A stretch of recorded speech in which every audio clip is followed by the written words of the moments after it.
इस कार्यक्रम के पुण्यार्चक हैं स्वर्गीय पंडित श्री रतनलाल जी बैनाड़ा की स्मृति में बैनाड़ा उद्योग लिमिटेड, आगरा।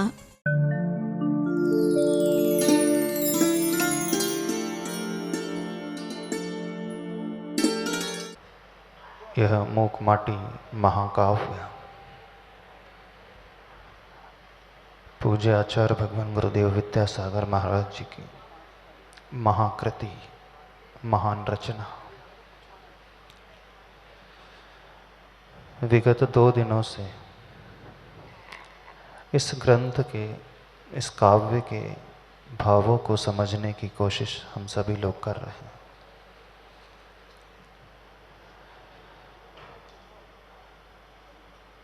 विद्या ही एक लक्ष्य होता है, होना चाहिए। हमारी अविद्या दूर होकर के विद्या हमारे भीतर उत्पन्न हो जाए। उसी विद्या की प्राप्ति के लिए यह जो कृति है, विद्यासागर जी की कृति।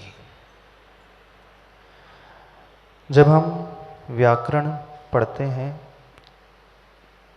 उस व्याकरण में कुछ विभक्तियां आती हैं, कर्ता, कर्म, करण, संप्रदान, अपादान, संबंध और अधिकरण और एक संबोधन। यह कृति विद्यामय कृति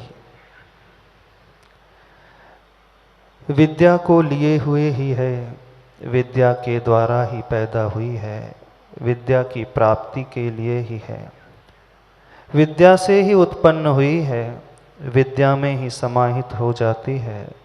विद्या का ही संबंध इस महाकाव्य से है। यह सारी की सारी कृति जो है विद्यामय कृति है, जो हमारी अविद्या को नष्ट करके हमारे भीतर एक विद्या पैदा करती है। अविद्या अर्थात हमारा मोह, जो मोह से हमें मोक्ष की ओर लेकर के जाती है, उस अंधकार से जो प्रकाश को प्रदान करती है। यह रचना भी उन आचार्य भगवान विद्यासागर जी के द्वारा रचित है। हर संसारी आत्मा का पुरुषार्थ उस अविद्या को पार कर जाने का है, उस मोह को पार कर जाने का है। यह मूक माटी महाकाव्य उस अविद्या को हटा करके विद्या को भी पैदा कर देगी, बशर्ते हम अपने अज्ञान के भाव को छोड़कर के तत्परता से इसे समझने की कोशिश करेंगे। थोड़ा सा समय भी देंगे और थोड़ी सी चेतना को जागृत भी करेंगे, क्योंकि यदि हम अपनी चेतना को सुला दिया तो हो सकता है कुछ शब्द छूट जाएंगे, और शब्द छूट जाएंगे तो फिर अर्थ और अर्थ के पश्चात भाव तक हम नहीं पहुंच पाएंगे।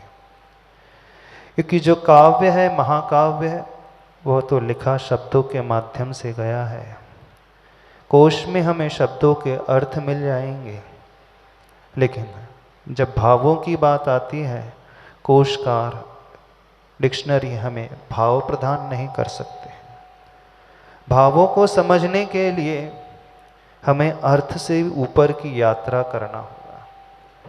तो ऐसे ही भावों को लिए हुए ये महाकृति जो है, महाकाव्य, महाशास्त्र, जिसका नाम मूक माटी है, यदि हम गहराई से थोड़ा सा समय दे लें, अपनी आस्था को बना लें, थोड़ा अपना उपयोग इस ओर लगा लेंगे, तो ये ग्रंथ कठिन नहीं, बहुत सरल प्रतीत होगा। बहुत सारे लोगों की शिकायत रहती है, थोड़ा सा विशल कम कर दो इसको। बहुत सारे लोगों की एक शिकायत रहती है कि जब हम मूक माटी महाकाव्य पढ़ते हैं, चूँकि ये पद्य में लिखा गया है और आज वर्तमान में इंग्लिश मीडियम के ज़माने में रहने वाले लोग जो हैं, बच्चे जो हैं ना, वो हिंदी से परिचित हैं, और जब काव्य की हिंदी पढ़ी जाएगी तो थोड़े से उसमें शब्दों का जो चुनाव है, चयन है, साहित्यिक शब्द है, तो सामान्य वर्ग उसे आसानी से समझ नहीं पाता है। यदि मूकमाटी महाकाव्य को समझना है तो सर्वप्रथम सभी लोगों से कहना है, अपने मन में जो आप पूर्वाग्रह बैठा करके रखे हैं कि ये बहुत कठिन है, हमारे बस की बात नहीं है, हम उसे नहीं समझ पाएंगे, तो इस पूर्वाग्रह को अपने मन से निकाल करके अलग कर देना। थोड़ा सा यदि ध्यान देंगे तो आप स्वयं जज करने लग जाएंगे, अरे इतना सरल अर्थ था, आज तक हमने तो इसे पकड़ने की कोशिश ही नहीं की। क्योंकि जब मन में, हमारे मस्तिष्क में कोई पूर्वाग्रह बैठ जाता है तो उसे दूर करना अच्छे की वश की बात नहीं होती है। जो वहम हम भीतर बैठा लेते, उस वहम को नष्ट करना हर एक के बस की बात नहीं है। तो सभी लोगों से कह रहे हैं, अपने मन में किसी प्रकार का हठाग्रह, पूर्वाग्रह, ये धारणा बिल्कुल नहीं बनाना, थोड़ी विशल कम कर दो इसकी, धारणा बिल्कुल नहीं बनाना कि ये बहुत कठिन ग्रंथ है, ये बहुत आसान ग्रंथ है।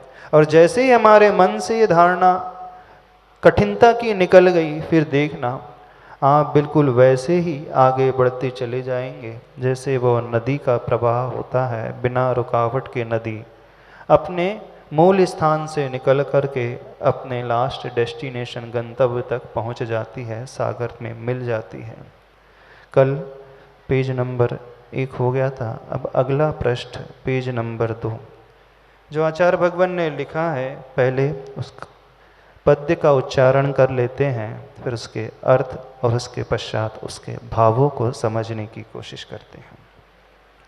कल जो वर्णन आया था, उन कुमुदनियों का वर्णन आया था जो रात में तो खिली रहती हैं लेकिन सूर्योदय होते ही अपनी पंखुड़ियों को बंद कर लेती हैं। इसके पश्चात आगे आचार्य भगवान क्या कह रहे हैं, लो इधर अध खुली कमलिनी, डूबते चांद की चांदनी को भी नहीं देखती आंखें खोलकर। ईर्ष्या पर विजय प्राप्त करना सबके वश की बात नहीं है, और वह भी स्त्री पर्याय में अनहोनी सी घटना। कुछ महिला वर्ग मुस्कुराने लगे हैं। एक बात आ गई है। कौन सी बात आई है?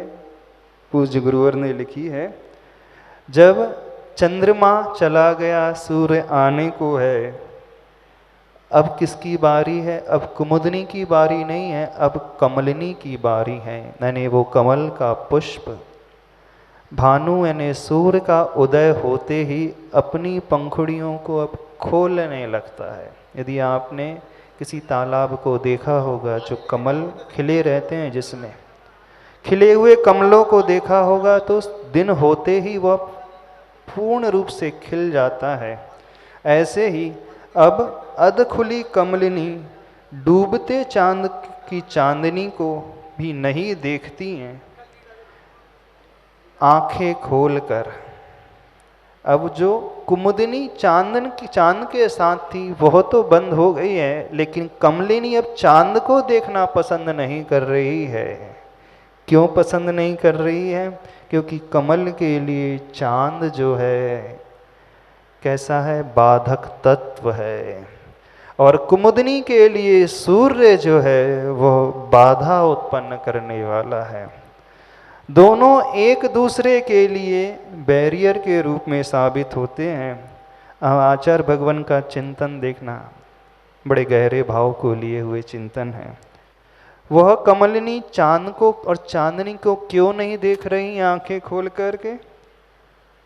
जब ईर्ष्या का भाव भीतर पैदा होता है, तो ईर्ष्या पैदा होते ही जिसके भीतर सब कुछ है, हम उसे देखना पसंद नहीं करते।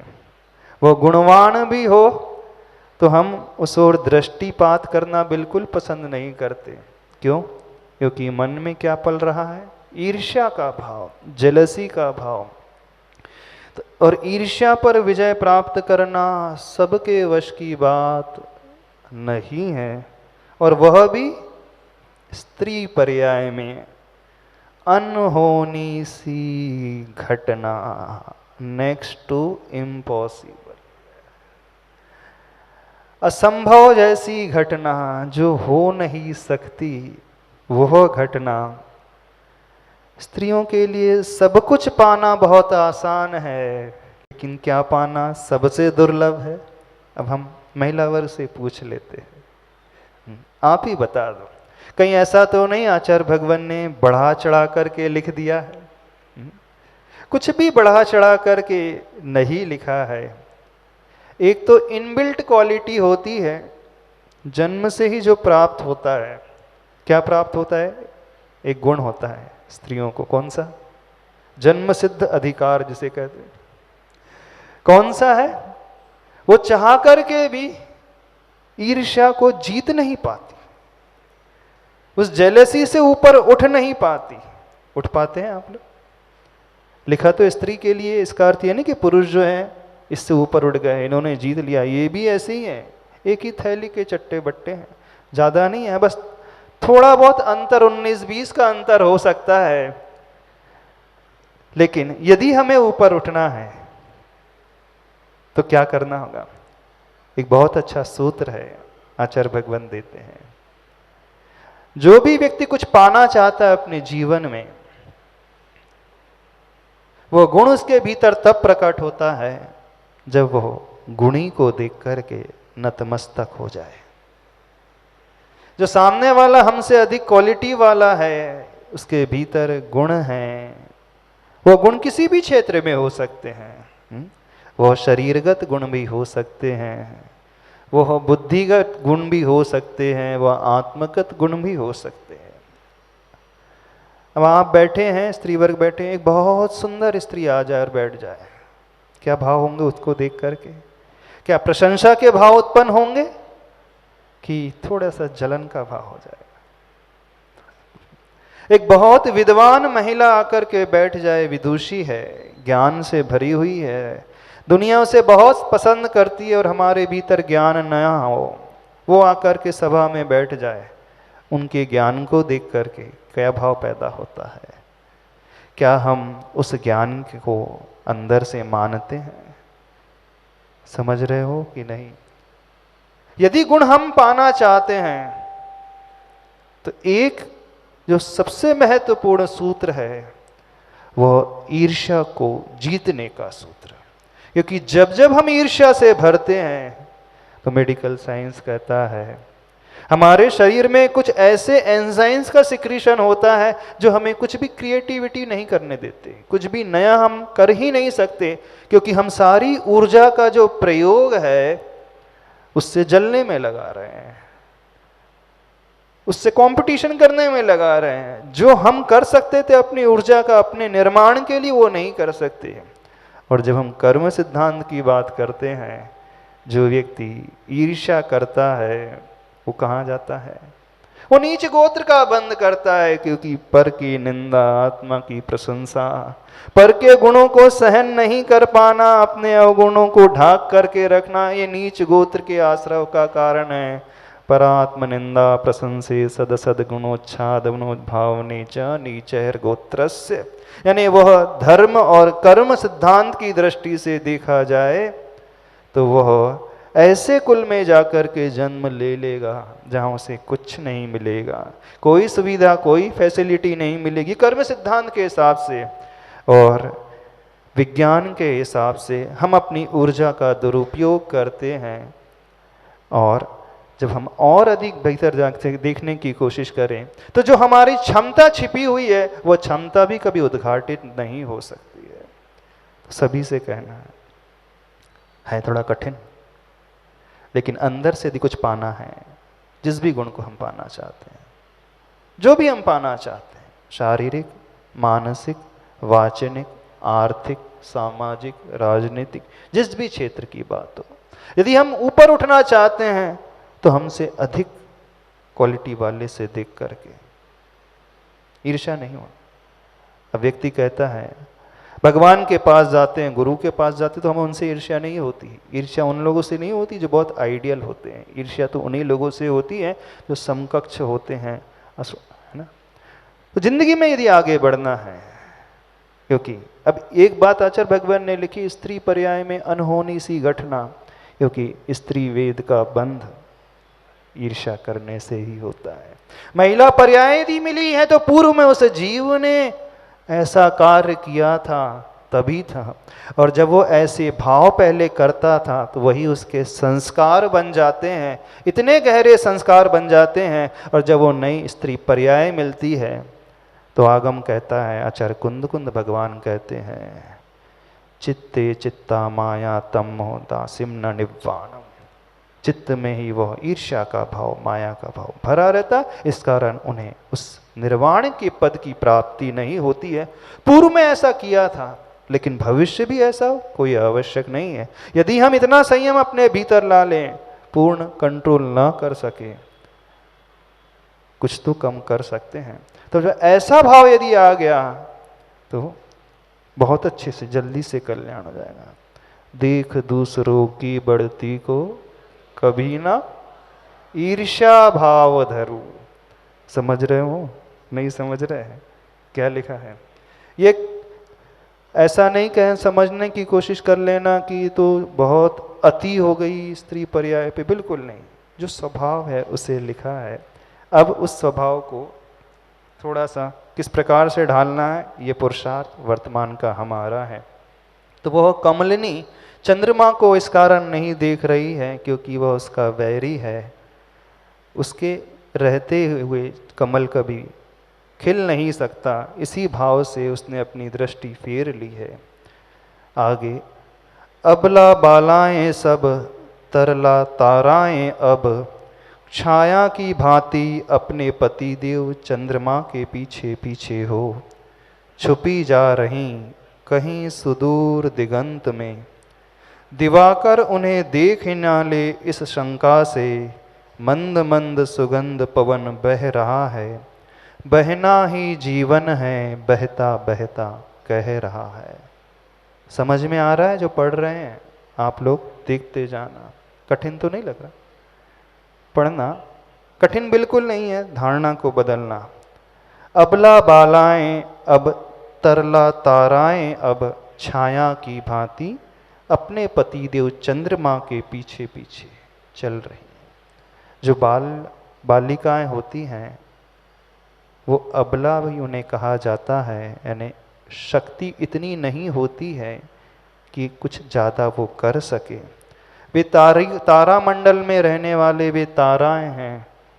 वे तरल रूप से उस छाया की भांति अपने चंद्रमा जो पतिदेव के रूप में है अनुसरण करते जा रही हैं।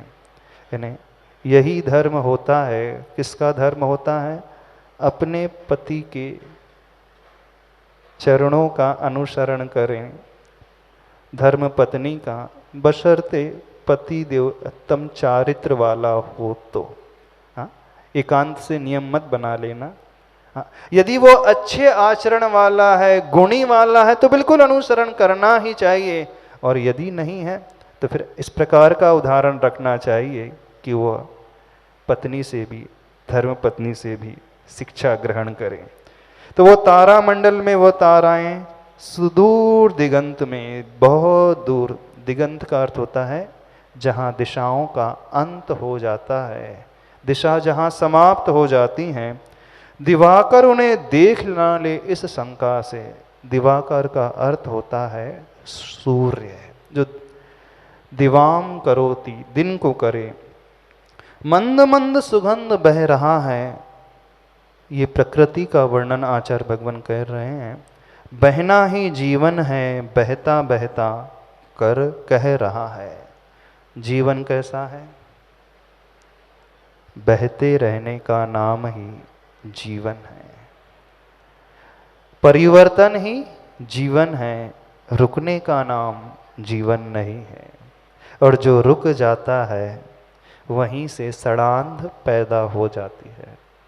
जब पानी रुक जाता है तो दुर्गंधित हो जाता है, जीव जंतु, बैक्टीरिया, मच्छर उत्पन्न हो जाते हैं। और जब जल बहता रहता है तो वह स्वादिष्ट, मीठा, सुगंधित, शीतल, स्वच्छ बना रहता है।